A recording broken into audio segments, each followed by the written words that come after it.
चला, आजच्या लेक्चरमध्ये काय करायचं आपल्याला, की जे काही आद्य सुधारक आहेत किंवा ज्यांना आपण काय म्हणतो की मराठी पत्रकारितेचे जनक असे म्हणतो, ते आचार्य बाळशास्त्री जांभेकर जे काही आहेत ते आचार्य बाळशास्त्री जांभेकर यांच्याबद्दलची काय करायची आपल्याला माहिती बघायची आहे.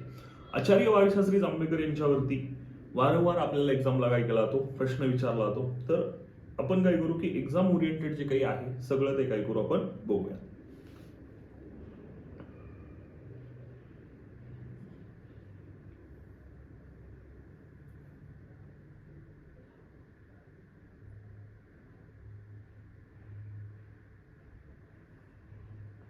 चला बघा, सगळ्यात पहिली महत्वाची गोष्ट काय, तर आचार्य बाळशास्त्री जांभेकर जे काही आहेत त्यांचा जो काही जन्म आहे तो 6 जानेवारी 1810 मध्ये झाला. कुठे? 6 जानेवारी 1810. पोंभुर्ले जे काही गाव आहे राजापूर तालुक्यामधलं आणि जिल्हा कोणता आहे? रत्नागिरी. तर पोंभुर्ले गावामध्ये 6 जानेवारी 1810 ला काय झाला, त्यांचा जन्म झाला.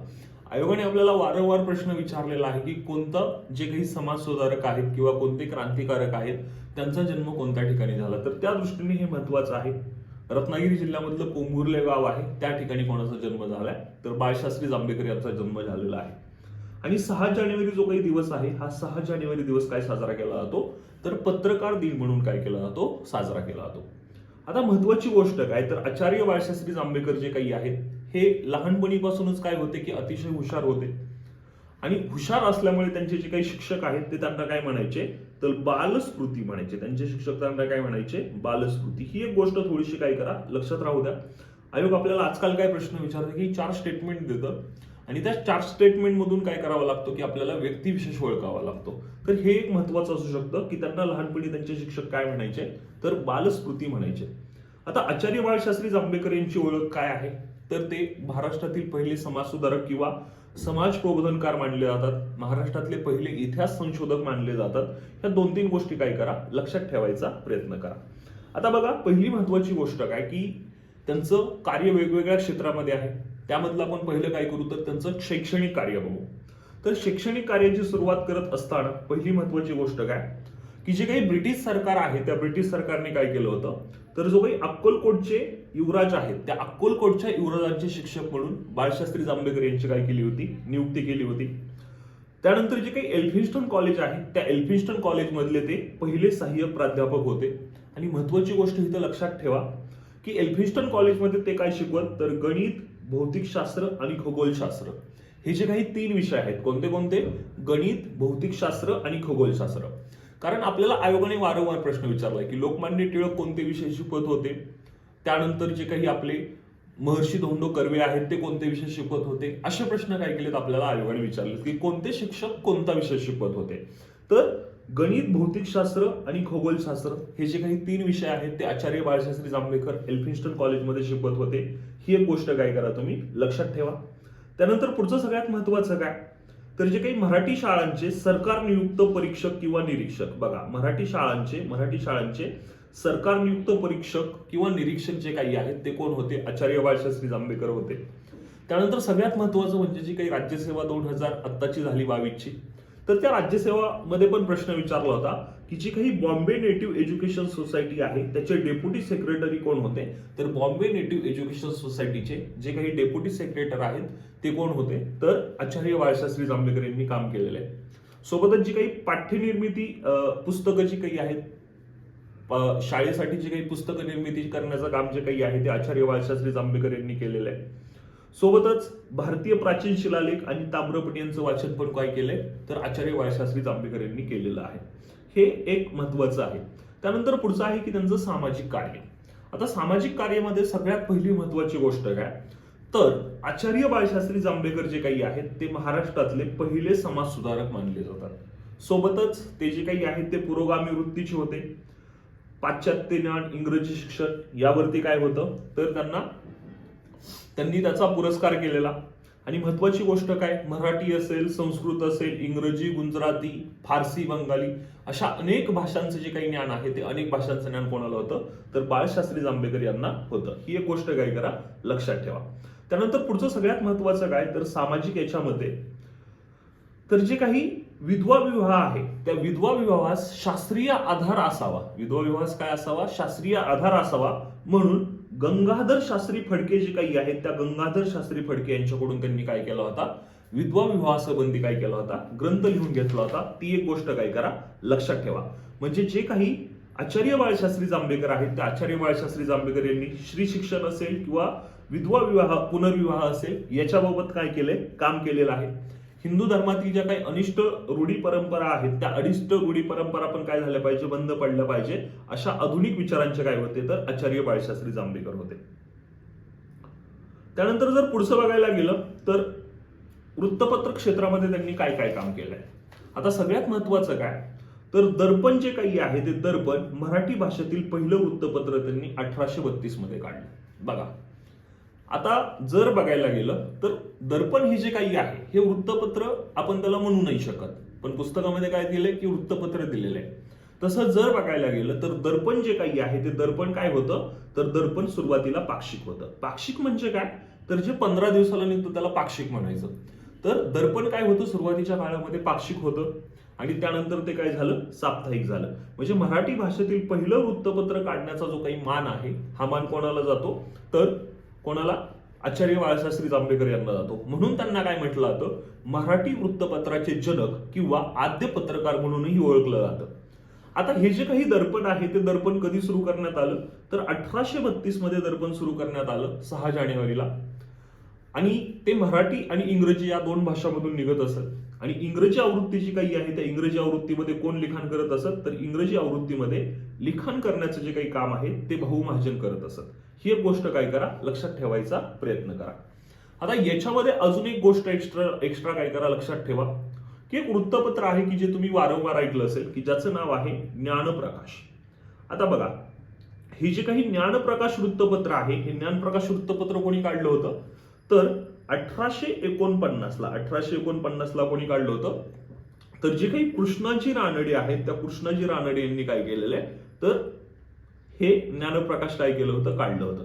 आता हे ज्ञानप्रकाश वृत्तपत्र जे काही आहे ते ज्ञानप्रकाश वृत्तपत्र जवळपास 103 वर्ष चाललं. आणि ज्ञानप्रकाश काय होतं माहितीये का, की दैनिक होतं. दैनिक म्हणजे काय, तर ते रोज निघायचं म्हणून त्याला दैनिक असं म्हटलं जातं, बरोबर. तर मग ज्ञानप्रकाश हे मराठी भाषेतलं पहिलं दैनिक मानलं जातं. ही एक गोष्ट काय करा, लक्षात ठेवा. ज्ञानप्रकाश कोणी चालू केलं होतं, तर कृष्णाजी रानडे जे काही आहेत त्यांनी चालू केलं होतं.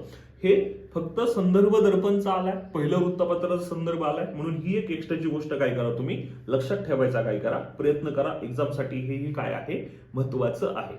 त्यानंतर जे काही दर्पण 1832 ला सुरू करण्यात आलं होतं, 1840च्या आसपास काय झालं ते, तर दर्पण जे काही आहे ते बंद पडलं. जे काही limited service gadget and literacy chronicle हे जे काही मासिक आहे किंवा वृत्तपत्र आहे त्याच्यामध्ये दर्पणचं काय करण्यात आलं, विलिनीकरण करण्यात आलं. आता महत्वाचं काय, तर हे जे काही दर्पण आहे या दर्पण मधून आर्थिक, सामाजिक, सांस्कृतिक सगळ्याच विषयांवरती काय करण्यात आला होता, प्रकाश टाकण्यात आला होता. जे काही कंपनीचा खर्च आहे त्या कंपनीच्या जमा खर्चाची जी काही आकडेवारी आहे ती जमा खर्चाची आकडेवारी दर्पणमध्ये देण्यात येत होती. त्यानंतर पुढचं सगळ्यात महत्वाचं म्हणजे काय, की रशियाच्या हल्ल्याची जी काही भीती आहे ती रशियाच्या हल्ल्याची भीती पण दर्पणमध्ये व्यक्त करण्यात आली होती. शहरे साफ ठेवण्यासाठी मंडळींची नेमणूक करण्यात आली होती. त्यानंतर हिंदू पुनर्विवाह जो काही आहे, विधवांचा पुनर्विवाह जो काही आहे त्याच्याबद्दल वारंवार उल्लेख आपल्याला दर्पणमध्ये काय होतो, बघायला मिळतो. आणि सोबतच जे काही राजाराम मोहन राय आहेत त्या राजाराम मोहन राय यांनी इंग्लंडमध्ये जी काही कामगिरी केली होती त्याचा उल्लेखही दर्पणमध्ये बघायला मिळतो. दर्पण बंद पडल्यानंतर जे काही बाळशास्त्री जांभेकर आहेत त्यांनी दिग्दर्शन नावाचं काय केलं होतं, मासिक सुरू केलं होतं. दिग्दर्शन नावाचं मासिक जे काही आहे ते मासिक 1940 ला सुरू झालं होतं. आणि सगळ्यात महत्वाची गोष्ट लक्षात ठेवा की दिग्दर्शन जे काही आहे ते दिग्दर्शन मराठी भाषेतलं पहिलं काय मानलं जातं, मासिक मानलं जातं. हे काय करा, लक्षात ठेवा.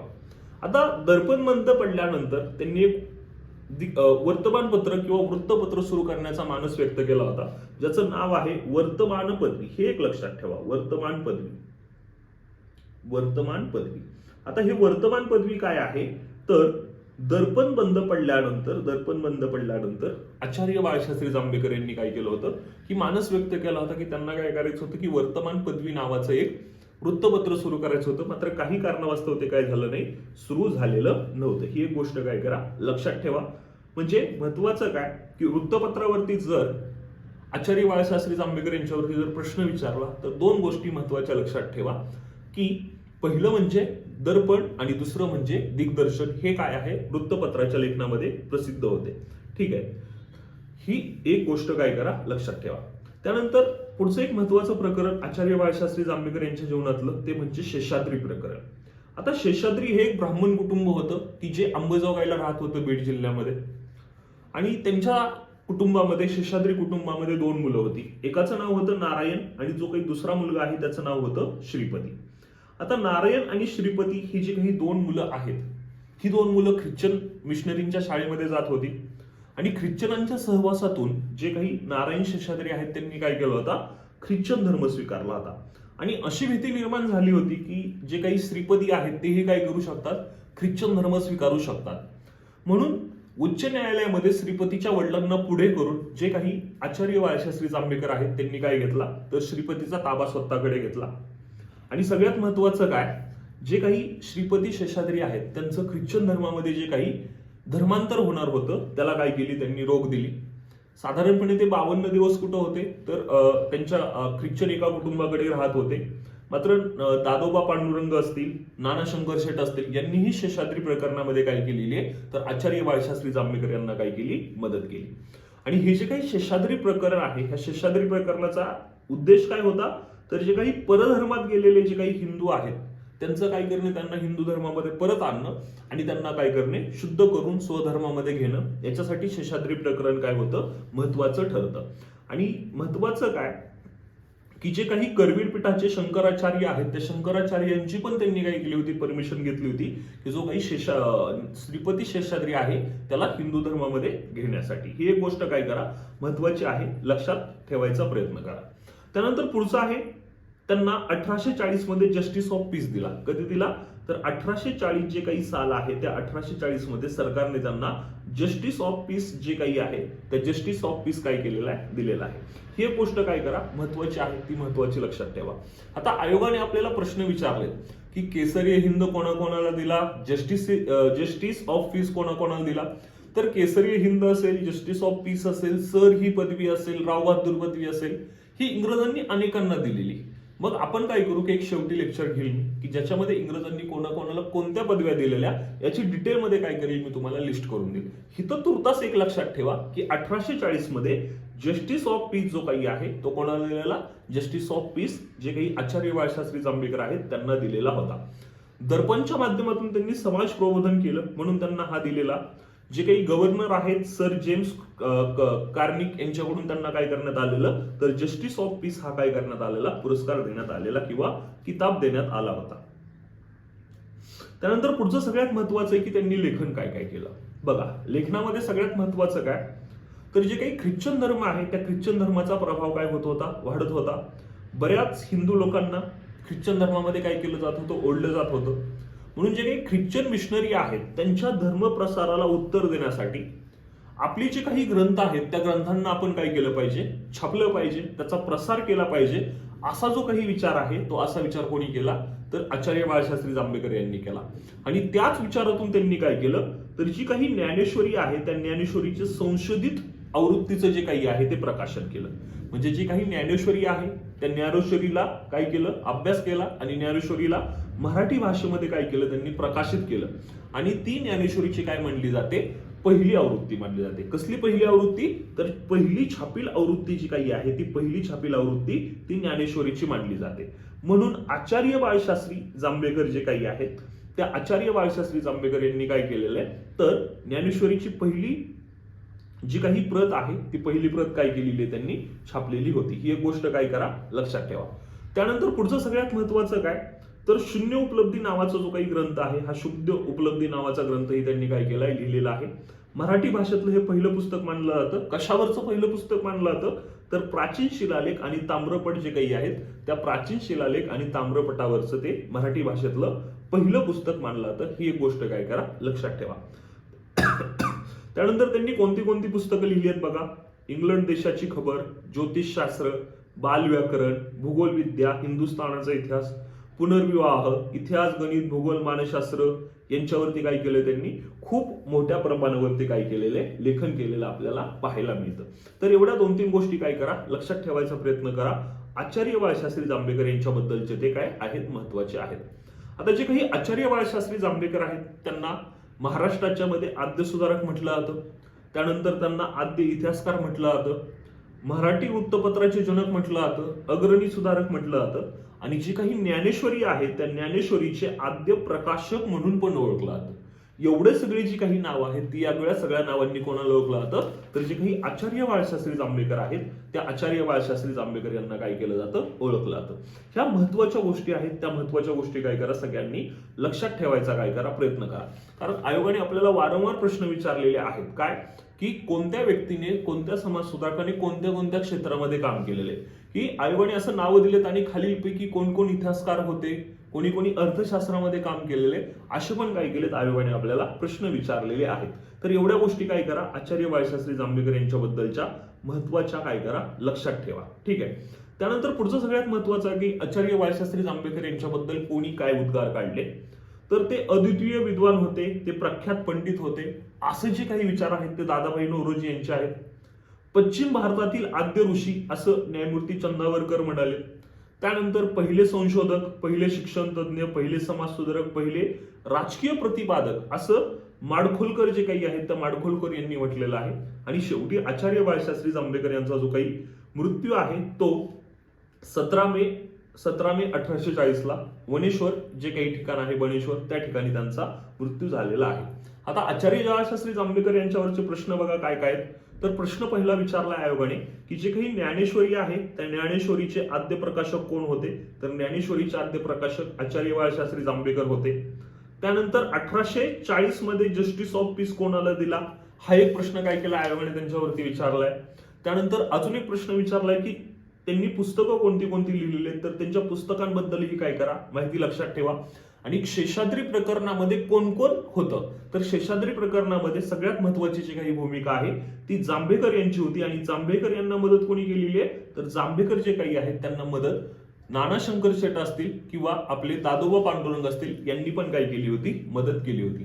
आणि आता जी काही राज्यसेवा मुख्य परीक्षा झाली त्या राज्यसेवा मुख्य परीक्षेमध्येही काय केलाय, तर प्रश्न विचारला होता की 4 स्टेटमेंट दिलेले आणि त्या 4 स्टेटमेंट मधून व्यक्ती ओळखायचा होता, तर ते व्यक्ती कोण होते, आचार्य बाळशास्त्री जांभेकर होते. ते एक प्रश्न काय करा, बघून घ्या. तर एवढी सगळी माहिती आहे जे काही आपले आद्य पत्रकार आहेत ते आचार्य बाळशास्त्री जांभेकर यांच्याबद्दलची. थँक्यू.